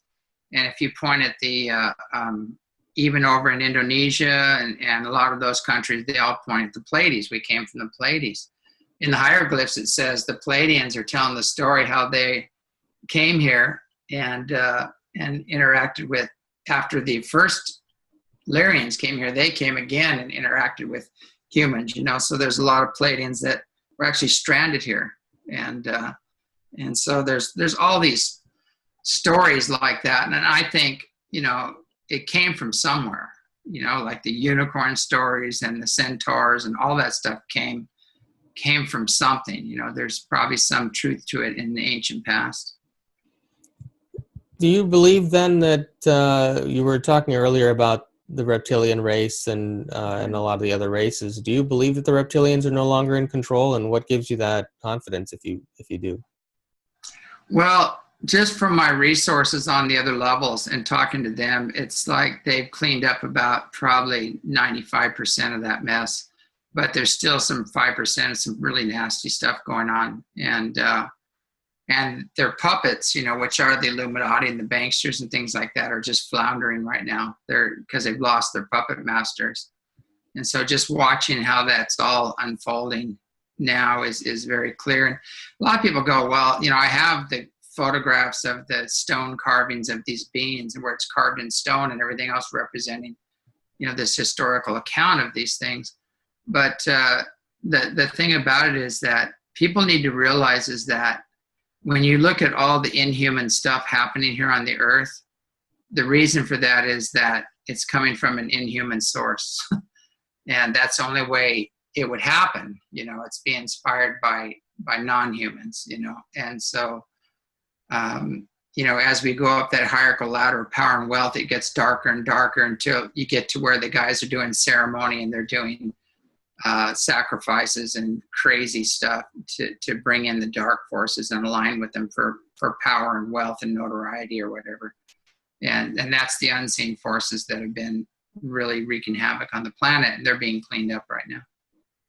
So you believe that human nature is inherently more positive and good. Do you think that that's because in some way on a deep genetic level, because our origins are with the Palladian race and other advanced races, that maybe on a deep genetic level we are just pre-programmed to be that way? Is that where all that belief is coming from? Yeah. No, exactly. I mean, you take a kid, when the kid comes in, even though they do have some past life influences, by nature, they're innocent. They're very, very tapped in, and then that all gets kind of beat out of them through social consciousness in schools and peer pressure and things like that. So I think inherently, in man's heart of hearts, everybody wants to live, a loving, joyous, prosperous life, in connection with whatever their image of the creator is. That's innate within everyone. But, we just get hijacked from that, through social consciousness and the pressures and the powers that be, or were, I like to say, that are falling apart right now. So, it's a lot of conditioning, a lot of programming, a lot of influencing going on so many different levels. It'd take 3 shows to cover it, to get humans to do what they do. Well, let's switch gears and talk about the financial system, the global financial system, and in the U.S.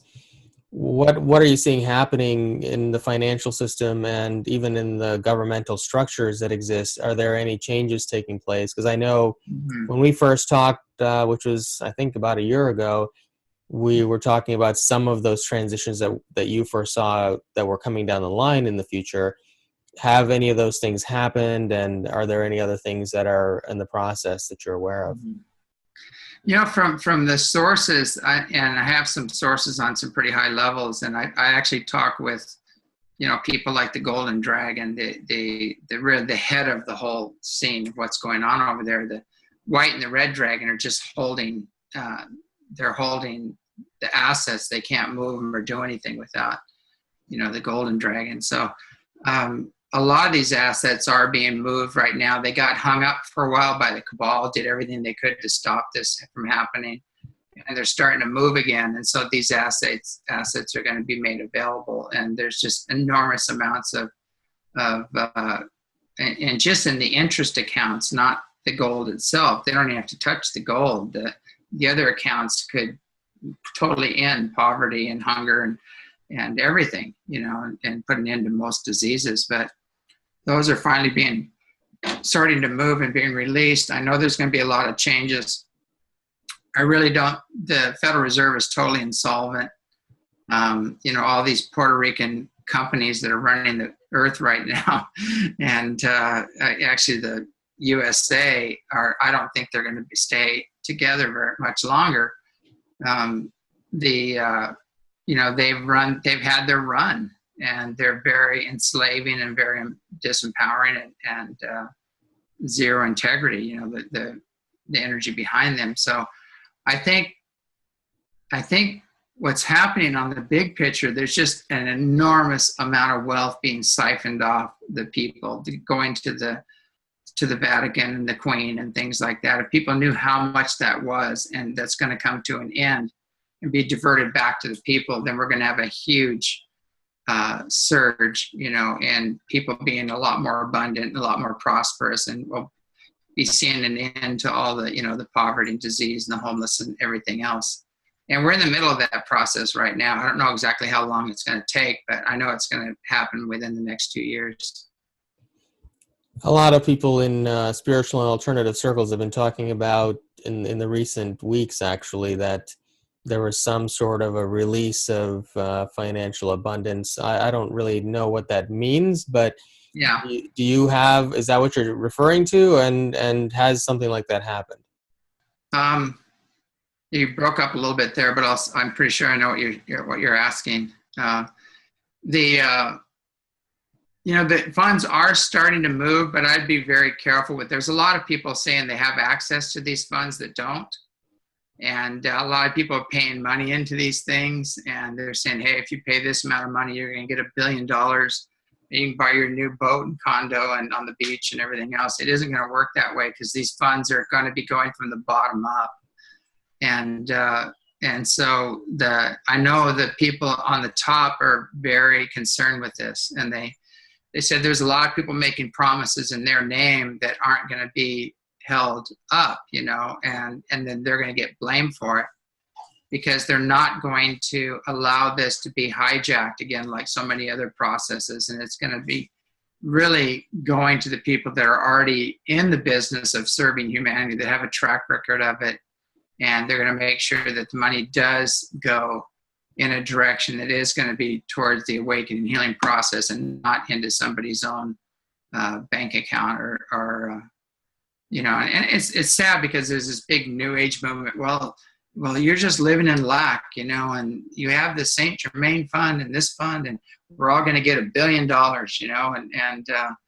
and I just hear all these stories, and I just said, well, let's take care of the homeless first. Let's take care of the people that don't have water, any clean drinking water, or food.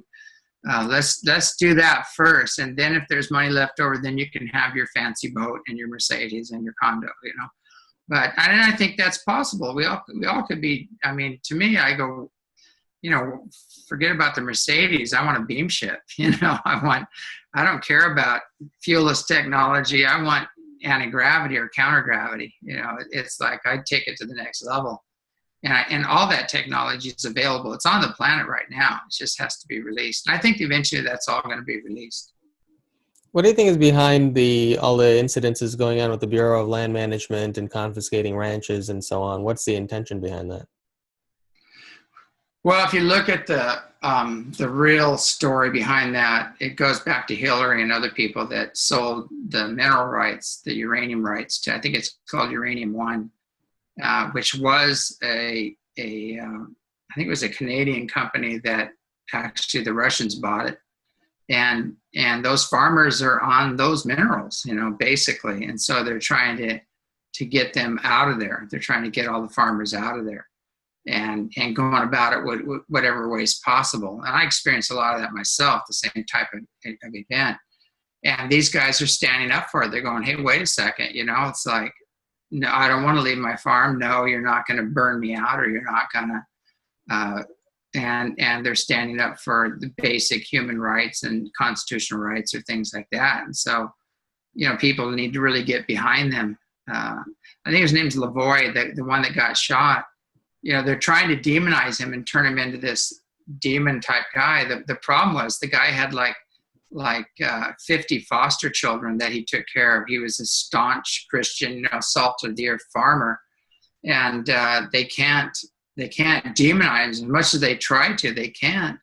And these guys are just standing up for their rights, and saying, no, you're not gonna sell our land to other corporations. We own this land, and the other people are saying, no, we own it, and you're out, And so it goes back to just same thing. It's back to just pure greed and some very unconscious actions and zero integrity, with a lot of the politicians and things like that. It's they've already got their land sold to other interests. They already have it sold. Now they got to get rid of the farmers, so that's a lot of what's going on.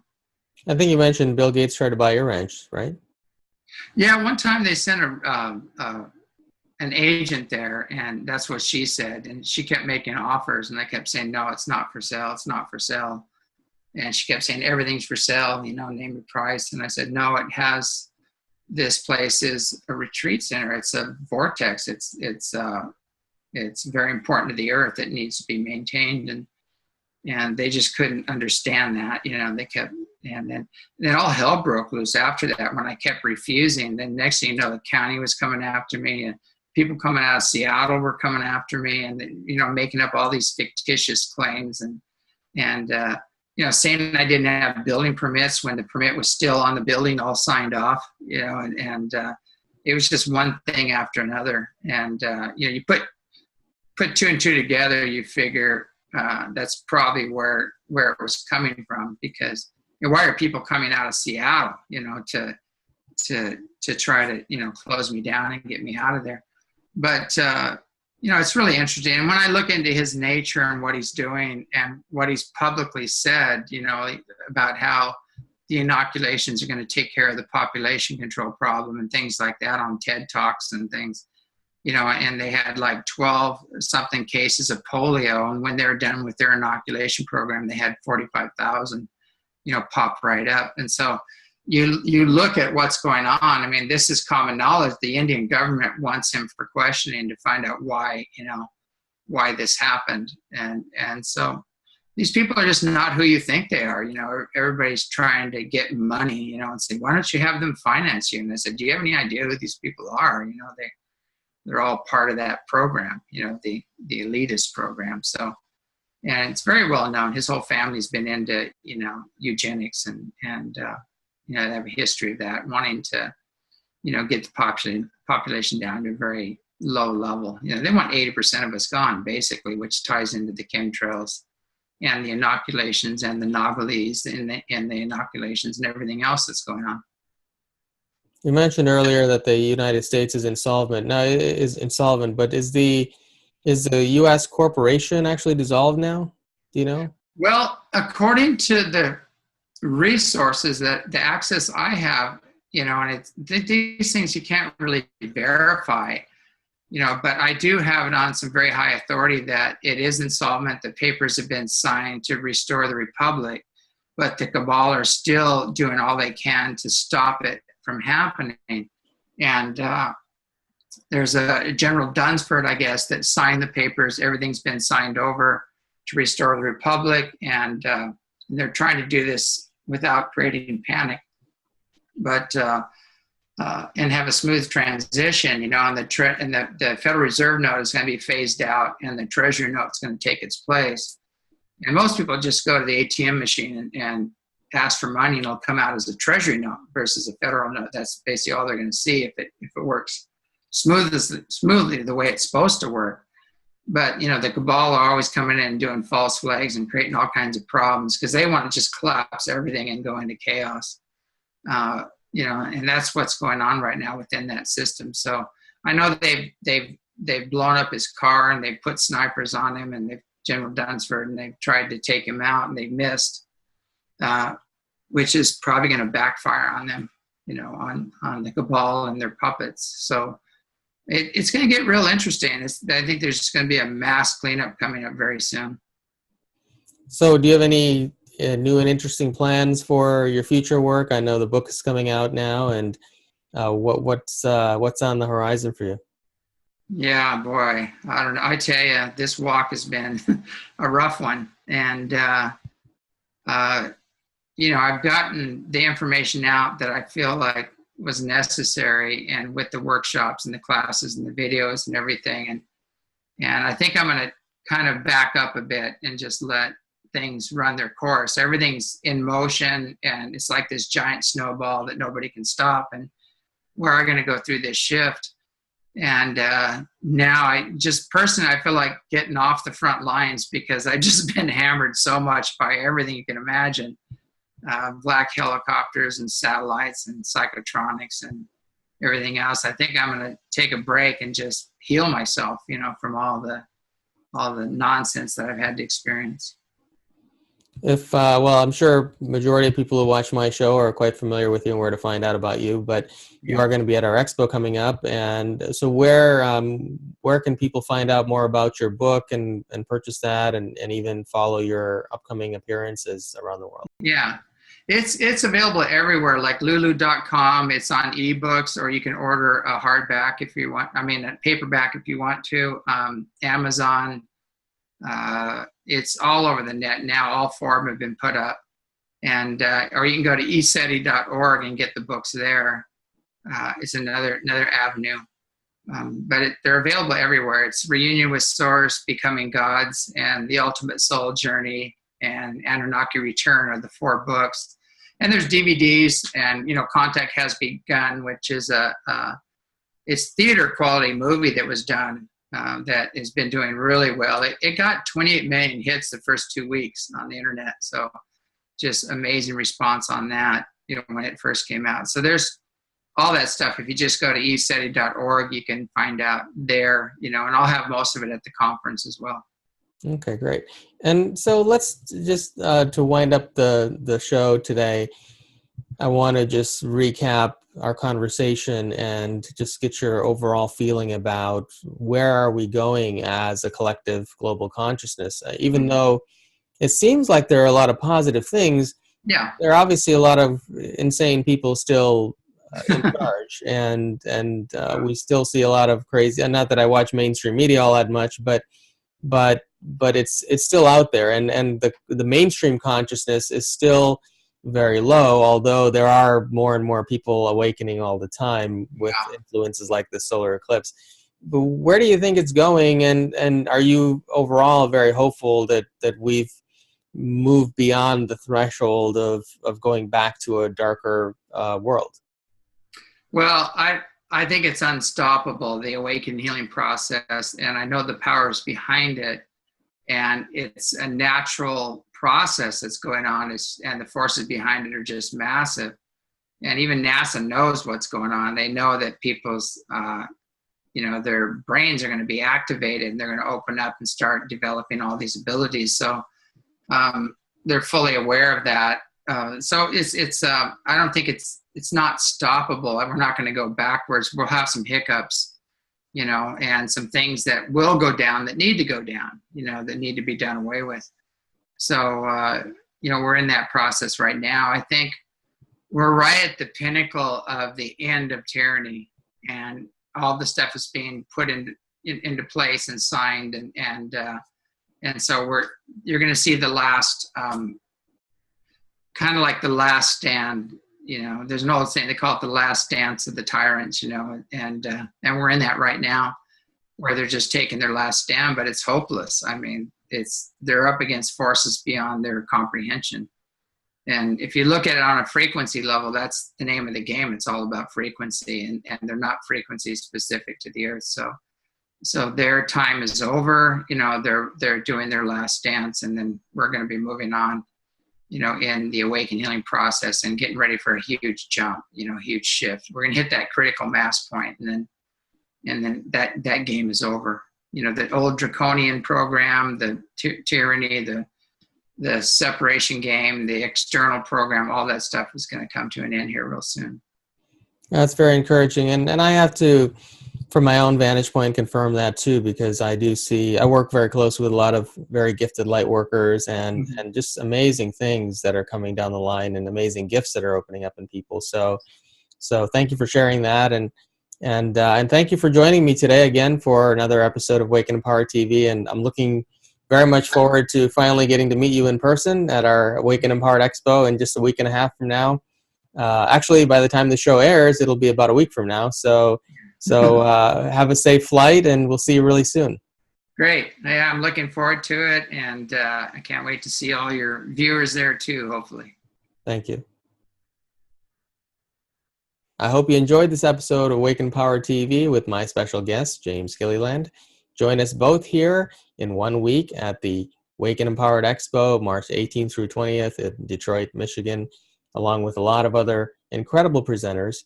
So join us for that, and also come back next week for another episode of Wake and Empowered TV, where we speak with the amazing individuals who are standing on the leading edge and changing the world.